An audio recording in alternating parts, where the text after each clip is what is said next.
पिछले वीडियो में आपने इलेक्ट्रॉन स्नेही प्रतिस्थापन अपक्रिया के बारे में पढ़ा, लेकिन आज आप इलेक्ट्रॉन स्नेही प्रतिस्थापन की क्रियाविधि को समझेंगे।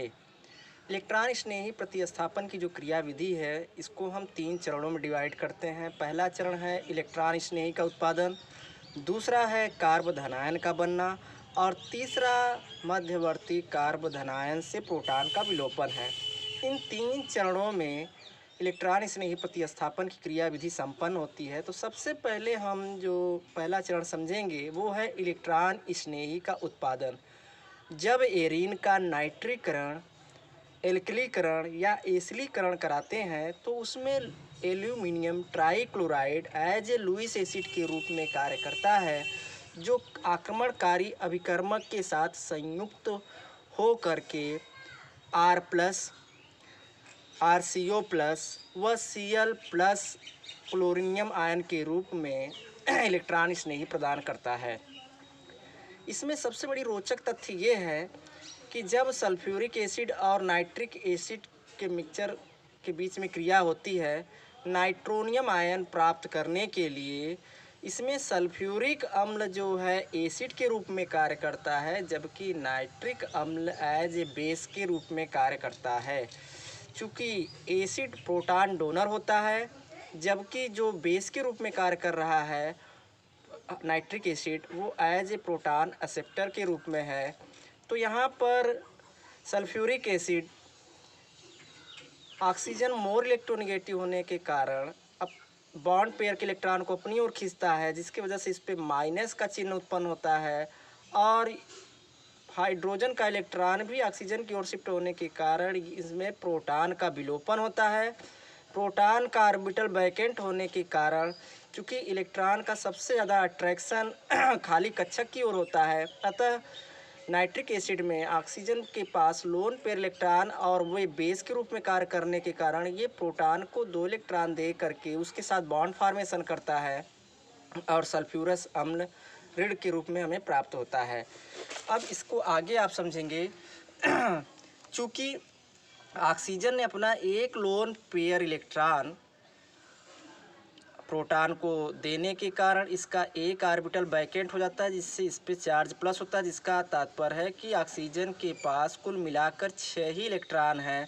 अतः यह नाइट्रोजन से अपने खाली कक्षों को प्राप्त करने के लिए बॉन्ड ब्रेक करता है। ऑक्सीजन मोर इलेक्ट्रोनेगेटिव होने के कारण अपनी ओर इलेक्ट्रॉन खींचता है और इसमें से वाटर मॉलिक्यूल बाहर निकलता है। चूँकि ऑक्सीजन को अपना 2 इलेक्ट्रॉन पुनः प्राप्त हो जाता है और नाइट्रोजन का भी इलेक्ट्रॉन ऑक्सीजन की ओर शिफ्ट होने के कारण NO2 पे प्लस चार्ज होता है, जिससे हमको nitronium ion as a electron रागी के रूप में प्राप्त हो जाता है। तो इस प्रकार हमारा पहला चरण जो इलेक्ट्रॉन स्नेही का उत्पादन है वो संपन्न होता है। दूसरा जो स्टेप है वेरी इंपॉर्टेंट है कार्ब धनायन एरिनोनियम आयन का बनना। सबसे पहले यहाँ पर आक्रमणकारी अभिकर्मक के रूप में हमारा इलेक्ट्रॉन रागी है और दूसरा हमारा जो कंपाउंड है वो बेंजीन रिंग है, जो क्रियाधारक के रूप में है। यह इलेक्ट्रॉन रागी सबसे पहले कार्बन पे हमला करता है और चूँकि यहाँ पे जो पाई इलेक्ट्रॉन है ये पाई इलेक्ट्रॉन डीलोकलाइज होते रहते हैं, अतः यह 2 इलेक्ट्रॉन इस इलेक्ट्रॉन रागी को दे देते हैं। तो इलेक्ट्रॉन रागी को देने के कारण ये कार्बन इलेक्ट्रॉन रागी से बॉन्ड फॉर्मेशन करता है। यहाँ पर चूँकि 2 इलेक्ट्रॉन पाई इलेक्ट्रॉन रागी के पास जाने के कारण यहाँ पे कार्बन कार्बन के बीच सिंगल बॉन्ड उपस्थित होता है और इस कार्बन पर sp3 संकरण उत्पन्न होता है। और चूँकि कार्बन का पाई इलेक्ट्रॉन इस कार्बन पे जाने के कारण या इलेक्ट्रॉन रागी को देने के कारण कार्बन के 2 इलेक्ट्रॉनों की कमी होती है, जिससे इस कार्बन पे प्लस चार्ज उत्पन्न होता है। और चूँकि पाई बांड हटने के कारण अब कार्बन कार्बन के बीच सिग्मा बांड उपस्थित होता है, इसलिए हम इसको सिग्मा संकुल एरोनोनियम आयन भी कहते हैं। अब ये हमारा कंपाउंड बना है और तीसरा एवं लास्ट स्टेप जो है वो है प्रोटॉन का विलोपन।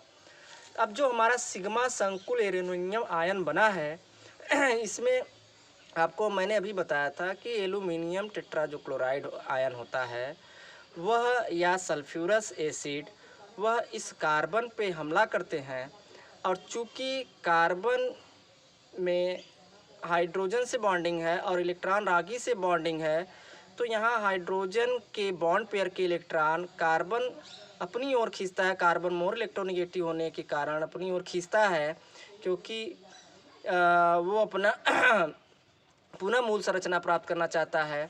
तो जब इसको 2 इलेक्ट्रॉन मिल जाता है तो यहाँ पर ये प्रोटॉन का विलोपन करता है और ये प्रोटॉन को एक्सेप्ट करता है जब एल्यूमिनियम टेट्राक्लोराइड अपने लुईस एसिड के रूप में पुनः आ जाता है और प्लस Cl माइनस आयन देता है, और यही Cl माइनस आयन इस प्रोटॉन को एक्सेप्ट करके हाइड्रोक्लोरिक एसिड बनाता है और एल्यूमिनियम क्लोराइड अपने मूल अवस्था में पुनः चला जाता है। वही कंडीशन सल्फ्यूरिक एसिड के साथ होता है। सल्फ्यूरस एसिड जो है यहाँ पे sp3 संकरण कार्बन पे अटैक करता है, जिससे कार्बन और हाइड्रोजन पोलराइज होते हैं, और ये चूँकि यहाँ पे प्लस चार्ज होता है तो जो वैकेंट ऑर्बिटल होता है इलेक्ट्रॉन को अपनी ओर खींचता है, तो ये हाइड्रोजन और कार्बन के बॉन्ड पेयर इलेक्ट्रॉन को अपनी ओर आकर्षित करता है, जिसके कारण हाइड्रोजन पे प्लस चार्ज होता है जबकि कार्बन ऑक्टेट रूल को फॉलो करता है। अब चूँकि H प्लस चार्ज है तो ये सल्फ्यूरस एसिड माइनस के रूप में है एज ए नाभिक रागी, तो ये अपना 2 इलेक्ट्रॉन प्रोटॉन को दे करके सह-उत्पाद के रूप में सल्फ्यूरिक एसिड बनाता है और अपना कंपाउंड प्राप्त कर लेता है। तो यह स्टेबल संरचना प्राप्त करने के लिए अनुनाद उत्पन्न करता है। अनुनाद के कारण यह अपने मूल संरचना को स्थायित्व रूप में प्राप्त कर लेता है। धन्यवाद।